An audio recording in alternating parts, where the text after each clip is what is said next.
집이 있으면 대출은 당연히 나올 거라고 생각하시나요? 그런데 집도 있고 소득도 있고 연체도 없는데 대출이 시작도 못한 사례가 있습니다. 이유는 신용도도 담보도 아닙니다. 숨긴 사람이 있었기 때문입니다. 1. 결과부터 알려드립니다. 이 대출은 진행 불가. 이 사례의 결론부터 말하겠습니다. 집 있음, 부부 공동명의, 남편 소득 충분, 담보 가치 충분. 그런데 대출은 아예 접수 단계에서 멈췄습니다. 이유는 단순했습니다. 공동명의인데 다른 명의자가 이 대출을 모르고 있습니다. 이 한 문장으로 모든 게 끝났습니다. 2. 왜 이 사례가 중요한가? 시청자 여러분, 이 사례는 특이한 사람이어서가 아닙니다. 생각보다 훨씬 많은 사람들이 같은 판단을 합니다. 괜히 말하면 싸움 날 것 같아서 일단 받고 나서 설명하려고. 어차피 내가 갚는 건데. 이 생각들이 어디까지 문제를 키우는지 오늘 이야기에서 전부 드러납니다. 3. 인물 소개 조건만 보면 문제없던 남편 B씨, 의뢰인 B씨는 40대 후반 직장인이었습니다. 소득 안정적, 신용 양호, 연체 체납 없음, 그리고 부부 공동명의로 된 아파트 한 채가 있었습니다. 이 집은 문제의 원인이 아닙니다. 사람의 선택이 문제의 시작이었습니다. 4. 사건의 시작 말하지 않기로 한 선택. B씨는 개인적인 자금 수요가 생겼습니다. 사업 투자, 기존 채무 정리, 복합적인 이유였습니다. 문제는 이 돈 이야기를 아내에게 꺼내는 순간 갈등이 예상됐다는 점입니다. 그래서 B씨는 이렇게 판단합니다. 담보는 우리 집이지만 내가 갚는 대출인데 굳이 말할 필요 있을까? 이 판단이 이 사례의 모든 걸 결정했습니다. 5. 첫 번째 착각 명의만 빌리는 것뿐이다. B씨의 머릿속에서는 이렇게 정리돼 있었습니다. 집은 공동명의, 대출은 내 이름, 상환은 내 소득. 그래서 이건 아내 몰래 빚을 지는 것이 아니라 내 책임으로 자금을 쓰는 것처럼 느껴졌습니다. 하지만 담보대출에서 이 인식은 완전히 틀립니다. 6. 담보대출은 돈이 아니라 권리 행사다. 담보대출은 단순히 돈을 빌리는 행위가 아닙니다. 담보대출은 이 행위를 전제로 합니다.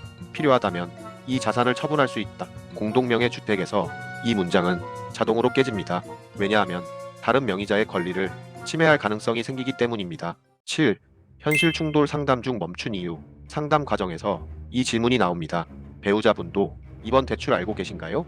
B씨는 망설이다가 이렇게 답했습니다. 아직은요. 이 순간 대출은 끝났습니다. 은행이 엄격해서가 아닙니다. 이건 금융 문제가 아니라 법적 리스크 문제이기 때문입니다. 8. 왜 모른다는 순간 바로 중단되는가? 시청자 여러분, 이 부분은 정확히 이해하셔야 합니다. 공동명의 담보에서 가장 위험한 건 정보 비대칭입니다. 한 명은 알고 한 명은 모르고 권리는 둘이 나눠가짐. 이 구조는 금융사 입장에서 최악의 시나리오입니다. 9. 은행은 무엇을 가장 두려워하는가? 은행은 지금 상황을 보지 않습니다. 미래의 분쟁 가능성을 봅니다. 나중에 아내가 난 몰랐다고 주장하면, 동의가 강요였다고 나오면, 소송으로 이어지면 이 순간부터 담보는 안전장치가 아니라 분쟁의 씨앗이 됩니다. 그래서 이 구조는 아예 시작하지 않습니다. 10. 가장 중요한 질문. B씨는 이 질문을 합니다. 그럼 공동명의면 무조건 다 같이 받아야 하나요? 이 질문에서 이 사례의 핵심 설명이 시작됩니다. 11. 공동명의 담보의 본질은 동의가 아니라 공유된 판단이다. 시청자분들께 여기서 가장 중요한 이야기를 하겠습니다. 공동명의 담보에서 많은 분들이 가장 크게 오해하는 게 있습니다. 동의서만 있으면 되는 거 아닌가요? 하지만 담보대출에서 동의서는 문제의 시작이지 해결이 아닙니다. 은행이 진짜로 보는 건 종이에 적힌 서명이 아니라 이 대출에 대해 두 사람이 같은 그림을 그리고 있는가입니다. 왜냐하면 공동명의라는 건 단순히 이름이 둘이라는 뜻이 아니라 권리가 동시에 살아있는 상태이기 때문입니다. 지금은 사이가 좋아도, 지금은 괜찮다고 말해도, 지금은 동의해도 금융사는 지금이 아니라 문제가 생겼을 때를 봅니다. 그 순간에도 이 판단이 유지될 수 있는지 그걸 가장 중요하게 봅니다. 그래서 공동명의 담보에서 가장 중요한 건 동의 여부가 아니라 공유된 판단입니다. 12. 왜 몰래 받으려는 순간 구조가 바로 붕괴되는가? 몰래 받으려는 순간 금융 구조는 즉시 무너집니다. 이유는 아주 단순합니다. 담보대출은 돈의 문제가 아니라 권리 행사에 대한 합의이기 때문입니다. 몰래 받으려는 순간 구조는 이렇게 됩니다. 소유권은 둘, 정보는 하나, 판단도 하나, 책임은 불분명. 이 구조에서 은행은 아무것도 할 수 없습니다. 왜냐하면 이 상태에서 대출을 실행하면 금융사는 분쟁의 당사자가 될 가능성을 스스로 떠안는 셈이기 때문입니다. 그래서 이건 가능 불가능의 문제가 아니라 시작 자체가 안 되는 구조입니다. 13. 현장에서 절대해서는 안 되는 가장 위험한 선택. 현장에서 가장 많이 듣는 말이 이겁니다. 일단 받고 나서 나중에 설명하려고 했어요. 이 말이 나오는 순간 상담은 사실상 끝입니다. 왜냐하면 이 말 속에는 이미 세 가지 위험 신호가 들어있기 때문입니다. 1. 관계 갈등 가능성. 2. 동의의 진정성 문제. 3. 법적 분쟁 리스크. 금융사는 이 중 하나라도 보이면 대출을 진행하지 않습니다. 이건 보수적인 판단이 아니라 정상적인 리스크 차단입니다. 14. 구조를 살릴 수 있는 유일한 선택은 무엇이었는가? 이 사례에서 선택지는 많지 않았습니다. 사실상 하나뿐이었습니다. 같이 알고, 같이 판단하고, 같이 책임지는 구조를 만든다. 이게 안 되면 대출은 진행하지 않는 게 맞습니다. 왜냐하면 그 대출은 나중에 반드시 더 큰 문제를 만들기 때문입니다. 담보대출연구소는 이 지점에서는 반드시 멈춥니다. 대출 진행 불가.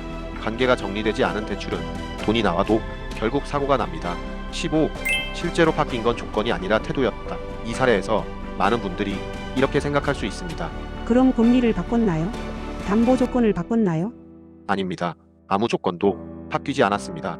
바뀐 건 딱 하나, 태도였습니다. 숨기던 상태에서 공유하는 상태로 단독 판단에서 공동 판단으로 이 변화가 없었다면 어떤 구조도 의미가 없었을 겁니다. 16. 왜 공유가 되는 순간 담보는 다시 작동하는가? 공유가 되면 담보의 성격이 완전히 달라집니다. 이전에는 언제 터질지 모르는 분쟁의 씨앗이었다면 공유 이후에는 관리 가능한 자산, 설명 가능한 담보, 예측 가능한 구조로 바뀝니다. 은행은 이걸 원합니다. 예측 가능성, 공동명의 담보에서 가장 중요한 건 이 예측 가능성입니다. 17. 이 사례의 진짜 교훈은 부부 이야기가 아니다. 이 이야기를 부부 문제로만 보면 절반만 이해한 겁니다. 이 사례의 진짜 교훈은 이겁니다. 권리를 나눈 자산은 판단도 나눠야 한다. 이 원칙은 부부뿐 아니라 가족, 형제, 공동 투자자 모든 공동 명의에 똑같이 적용됩니다. 18. 시청자들이 반드시 스스로에게 던져야 할 질문. 이 질문은 꼭 스스로에게 던져보셔야 합니다. 이 대출을 다른 명의자가 처음부터 끝까지 전부 알고 있는가? 여기서 조금이라도 망설임이 생기면 그 대출은 지금은 아닙니다. 조건이 아니라 타이밍의 문제입니다. 19. 담보대출연구소가 이런 사례에서 멈추는 이유. 담보대출연구소는 모든 대출을 진행하지 않습니다. 특히 관계가 정리되지 않은 공동명의 대출은 진행이 불가합니다. 왜냐하면 그 대출은 돈 문제로 끝나지 않고 관계 문제로 번지기 때문입니다. 20. 마지막 정리. 이 영상에서 기억해야 할 한 문장. 시청자 여러분, 오늘 이야기에서 이 문장 하나만 기억하셔도 됩니다. 공동명의 담보에서 가장 위험한 건 담보도 신용도 아닌 숨김이다. 숨긴 대출은 구조를 망가뜨리고 구조가 망가진 대출은 반드시 더 큰 대가를 치르게 됩니다. 그래서 이 영상의 결론은 대출이 아닙니다. 판단입니다. 이 판단 하나가 돈을 지켜주기도 하고 관계를 지켜주기도 합니다. 대출이 될 수 있느냐의 문제가 아니라 지금 이 선택이 나중에 문제로 돌아오지 않는지 미리 점검하는 과정입니다. 오늘 이야기처럼 구조를 먼저 보고 판단을 먼저 세우는 것, 그게 사고 없는 대출의 출발점입니다.